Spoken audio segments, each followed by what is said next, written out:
করি শুধুমাত্র জ্ঞান শিখবে জানবে শুধুমাত্র মাদ্রাসায়, আল্লাহ পাক কিন্তু এটা বলেন না, রাসূল এটা বলেন নাই, বরং আমাদেরকে যারাই মুসলমান তাকে জ্ঞান শিক্ষা করতে হবে। রাসূল বলেছেন তালাবুল ইলমি ফরিয়দাতুন আলা কুল্লি মুসলিমিন ওয়া মুসলিমা, প্রত্যেক মুসলমান নরনারী সবার উপরে দ্বীন ইলম শিক্ষা করা ফরজ, শুধুমাত্র মাদ্রাসায় ফরজ না। আমরা যারা মুসলমান আমাদেরকে শিখতে হবে। তবে এই জ্ঞান আহরণের পরিসীমা দুই ধরনের জ্ঞান। একটা হচ্ছে একটি জ্ঞান হচ্ছে ফরজে আইন, আরেকটি হচ্ছে ফরজে কিফায়া। ফরজে আইন অর্থাৎ যে পরিমাণ জ্ঞান জানলে আমি শরীয়তের ফরজ ওয়াজিব জানতে পারবো, আল্লাহকে চিনতে পারবো, রাসূলকে চিনতে পারবো, হালাল হারাম চিনতে পারবো, বৈধ অবৈধ জানতে পারবো, সেই পরিমাণ জ্ঞান অর্জন করা সকল মুসলমানের উপর ফরজ, সকল মুসলমানের উপরে ফরজ।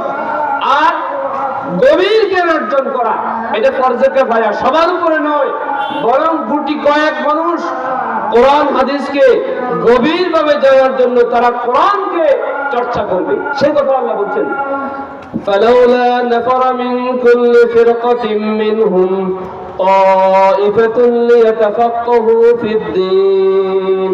অবশ্যই এক ধরনের লোক তারা কেন বের হচ্ছে না দ্বীনকে আহরণের জন্য, দ্বীনকে বোঝার জন্য, গভীর পাণ্ডিত্য অর্জন করার জন্য এক শ্রেণীর লোক তারা কেন বের হচ্ছে না?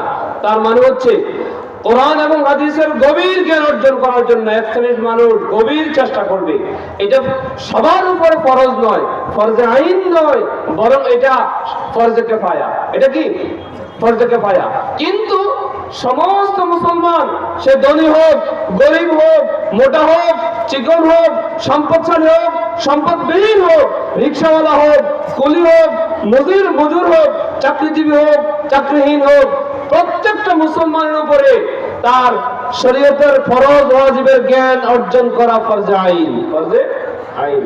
সম্মানিত উপস্থিতি, তাহলে এই জন্য আমাদের মধ্যে আজকে আল্লাহর জ্ঞান না থাকার কারণে আমাদের মধ্যে আজকে এত অবক্ষয়। যদি আমরা আল্লাহর পরিচয় আমাদের মধ্যে সে কনসেপ্ট ক্লিয়ার হতো, তাহলে আজকে আমাদের সামাজিক অবক্ষয় হতো না, এত মারামারি হতো না, এত আমাদের এই অবক্ষয় দেখা যেত না। শুধুমাত্র আমাদের মধ্যে আল্লাহর পরিচয় না থাকার কারণে আমরা শয়তানের মোহে আকৃষ্ট হয়ে গিয়েছি। শয়তানের মোহে আকৃষ্ট হয়ে যাওয়ার কারণে এত দ্বিধা দ্বন্দ্ব বিভক্তি। সম্মানিত উপস্থিতি, যেমন দেখুন, জ্ঞান থাকার কারণে আল্লাহ পাক যাদেরকে জ্ঞান দান করেছেন তাদেরকে মর্যাদা দান করেছেন। আল্লাহ বলছে ওয়াল্লাযীনা উতুল ইলমা দারাজাত, যাদেরকে আল্লাহ জ্ঞান দান করেন তাদের পদমর্যাদা আল্লাহ পাক সমাজের অন্যান্য মানুষের চেয়ে আল্লাহ বড় গুণে আল্লাহ পাক বৃদ্ধি করে দেন। এবং আদম আলাইহিস সালামকে জ্ঞান দেওয়ার কারণে যে ফেরেশতারা নূরের তৈরি, সেই নূরের তৈরি ফেরেশতা দ্বারা আল্লাহ পাক মাটির তৈরি আদমকে সিজদা করার জন্য অর্ডার করেছেন শুধুমাত্র জ্ঞানের কারণে, শুধুমাত্র জ্ঞানের কারণে। আল্লাহ পাক বলছেন وعلم آدم الأسماء كلها ثم عرضهم على الملائكة فقال انبئوني بأسماء هؤلاء إن كنتم صادقين। আল্লাহ পাক বলছেন যে আদম আলাইহিস সালামকে আল্লাহ পাক সকল বস্তুর জ্ঞান দান করেছেন, অতঃপর সেই বস্তুর জ্ঞান শিক্ষা দেবার পরে সেই বস্তুগুলোকে আল্লাহ পাক ফেরেশতাদের কাছে উপস্থাপন করেছেন। বললেন যে তোমরা বলে দাও এই বস্তুগুলোর নাম কি, যে যে বস্তুর জ্ঞান আল্লাহ আদমকে শিখিয়েছেন। ফেরেশতাকে বললেন বলো এগুলোর নাম কি। তখন তিনি বললেন সুবহানাকা, হে আল্লাহ তোমার পবিত্রতা ঘোষণা করছি, লা ইলমা লানা ইল্লা মা আল্লামতানা, আল্লাহ তুমি যা আমাকে শিখাও তাছাড়া অন্য কোনো কিছু তো আমি জানি না। কারণ এই তুমি যে বস্তুর নাম বলতে বলেছো আমি তো এগুলোর নাম জানি না। অর্থাৎ তিনি অকপটে স্বীকার করলেন জ্ঞান না থাকার কারণে নিজের দুর্বলতা তিনি স্বীকার করেছেন। কি বলছেন? লা ইলমা লানা, ইল্লা মা আল্লামতানা। হে আল্লাহ, আমার এই বস্তুর জ্ঞান নেই। কেন? আল্লাহ পাক আদম আলাইহিস সালামকে জ্ঞান দান করেছেন। কাকে জ্ঞান দান করেছেন? আদম আলাইহিস সালামকে জ্ঞান দান করেছেন। আর ফেরেশতাকে আল্লাহ পাক জ্ঞান দান করেছেন। শুধুমাত্র অহংকার করার কারণে ফেরেশতাদের সর্দার কে? আযাযিল, ইবলিস শুধুমাত্র জ্ঞান পেয়ে অহংকার করার কারণে মালউন হয়েছেন, অভিশপ্ত হয়েছেন। কেন? তিনি আল্লাহর সাথে যুক্তি দিয়েছেন। আল্লাহ অহংকার করে তিনি বলেছেন, খালাকতানি মিন নারি ওয়া খালাকতাহু মিন তিন। আল্লাহ আমাকে বানিয়েছে আগুন দ্বারা, আদমকে বানিয়েছে মাটি দ্বারা। আনা খায়রুম মিনহু, আমি তার থেকে উত্তম, আমি কেন তাকে নিন্দা করব? শুধুমাত্র আল্লাহ পাক একটা অর্ডার অমান্য করার কারণে আল্লাহ পাক তার উপর লানত দিয়েছেন, গজব দিয়েছেন, অভিসম্পাদ করেছেন। দেখেন, একটি অর্ডার অমান্য করার কারণে যদি সেই ফেরেশতাদের সর্দার সাইয়্যিদুল মালায়েকা যদি তার উপর আসমানে গজব হয়ে থাকে, আমরা সকাল থেকে সন্ধ্যা পর্যন্ত একদিন আল্লাহ পাকের কতগুলো অর্ডারকে অমান্য করি। জীবন থেকে মৃত্যু পর্যন্ত কত শত অর্ডার আমরা অমান্য করেছি। আল্লাহ পাক যে আমাদের উপর এগুলো রহমত দেন, বরকত দেন, নাযিল করেছেন আল্লাহ পাক রহমত, সেটা আল্লাহ পাকের একমাত্র খাস দয়া ছাড়া আর কিছু নেই। ঠিক কিনা বলেন? সম্মানিত বলছি। তারপরে যাদেরকে আল্লাহ পাক এই জ্ঞান দান করেন, এই জ্ঞান আল্লাহ পাক যাদেরকে দান করেছেন, তাদের উপর আল্লাহ পাক তার নূর এবং তার হেদায়েত দান করেন।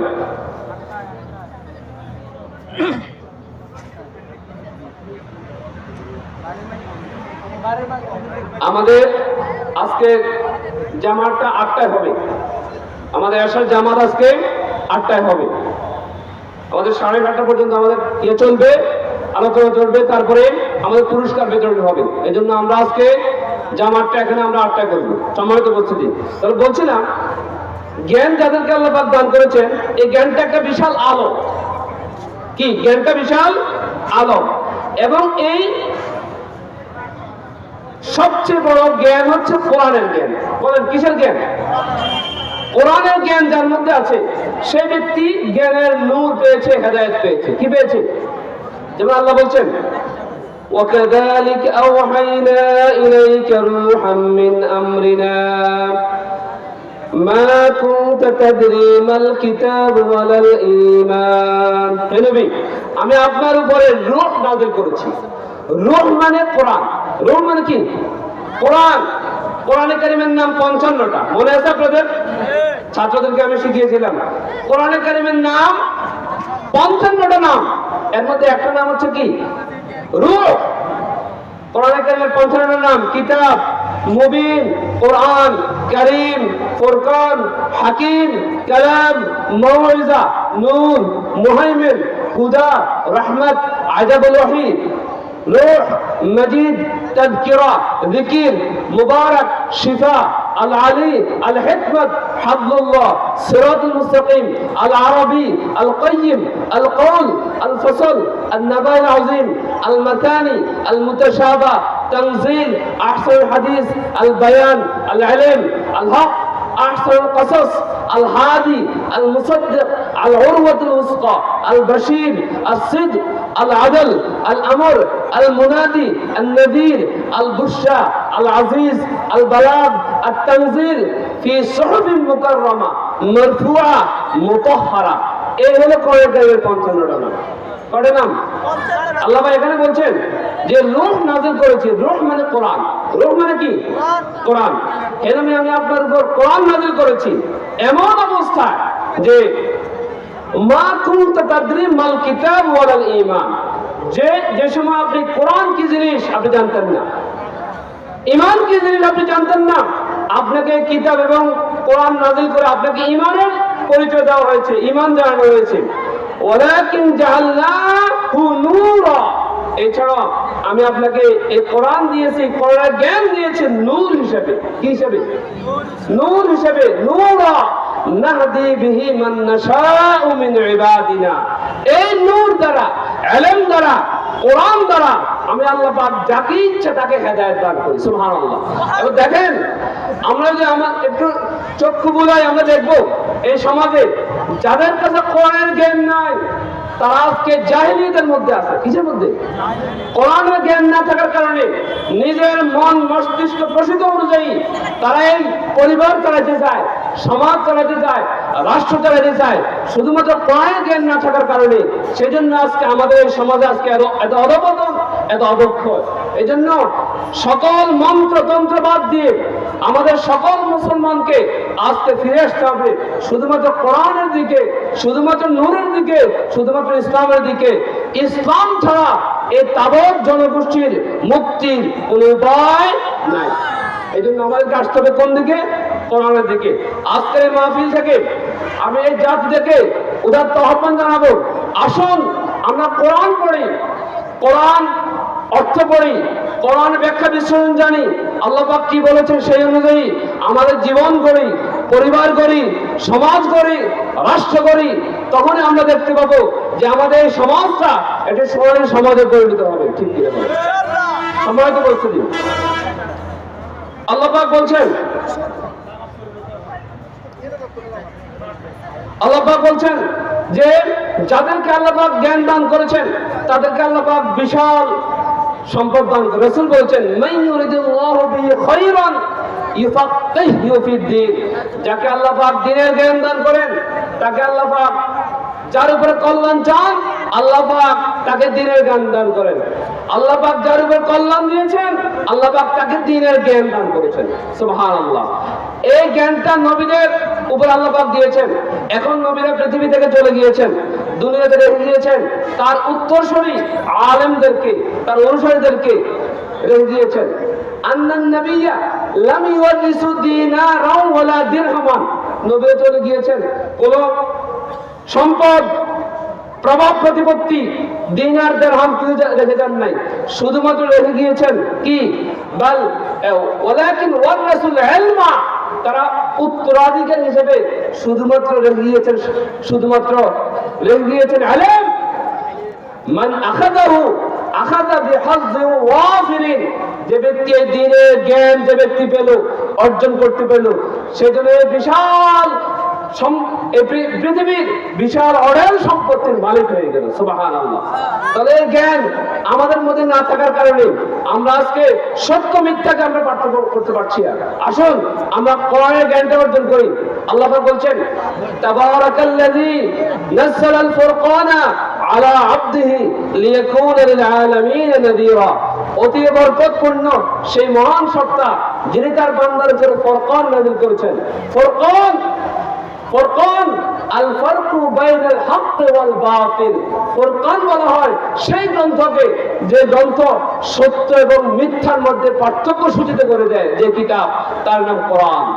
আসুন আমরা এই সমাজের সব মানুষের কাছে উদাত্ত আহ্বান জানাই, সত্য কোনটা, মিথ্যা কোনটা, আমরা এটাকে জানতে হলে মানুষের মন গড়া বানানো কোনো মতবাদ নয়।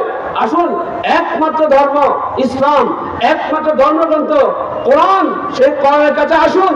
তখন আমরা সত্যকে সত্য হিসেবে বলতে পারবো, জানতে পারবো, মিথ্যাকে মিথ্যা হিসেবে জানতে পারবো। কেন? এই পৃথিবীর শান্তি দেওয়ার জন্য, এই পৃথিবীতে শান্তি দেওয়ার জন্য অসংখ্য মতবাদ পৃথিবীতে প্রতিষ্ঠা হয়েছে। ইসলাম ছাড়া আরো মোট রিনিউন মতবাদ 56টি মতবাদ পৃথিবীতে প্রতিষ্ঠিত হয়েছে। 56টি মতবাদ।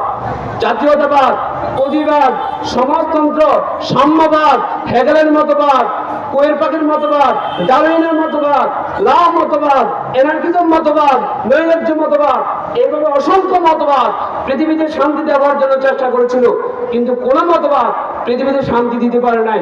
সমস্ত মতবাদ যেখান থেকে তৈরি হয়েছে সেখান থেকেই 20 বছর, 30 বছর, 50 বছর পরে আত্মহত্যা করে সেই জায়গায় থেকে চিরতরে নিঃশেষ হয়ে গিয়েছে। ইসলাম শেষ তখন থেকে শুরু হয়েছে, অদ্যাবধি পর্যন্ত আছে, কিয়ামত পর্যন্ত থাকবে। কারণ আল্লাহ পাক বলছেন কালিমাতুল্লাহি হিয়াল উলিয়া। আল্লাহর কথা চিরকাল উড্ডীন আছে, থাকবে, কিয়ামত পর্যন্ত অব্যাহত থাকবে। মনে থাকবে। এজন্য আসুন সমস্ত মতবাদ ছেড়ে দিয়ে আমরা ইসলামের দিকে আসি। আর সেই ইসলামের সৌন্দর্য জানতে হলে আমাদেরকে পড়তে হবে, কোরআন পড়তে হবে, হাদিস পড়তে হবে, ইসলামী ব্যক্তিত্বের মানুষই পড়তে হবে। আসুন আমরা পড়ে আমাদের ব্যক্তি জীবনকে গঠন করি, সমাজ জীবনকে গঠন করি, রাষ্ট্রীয় জীবনকে গঠন করি। আল্লাহ তাআলা আমাদের সকলকে আজকের এই কথাগুলো মানার আমল করার তৌফিক, আমাকে সহ সকলকে আমল করার তৌফিক আল্লাহ আমাদের সকলকে দান করুন। আমিন। আসসালামু আলাইকুম ওয়া রাহমাতুল্লাহি ওয়া বারাকাতুহু।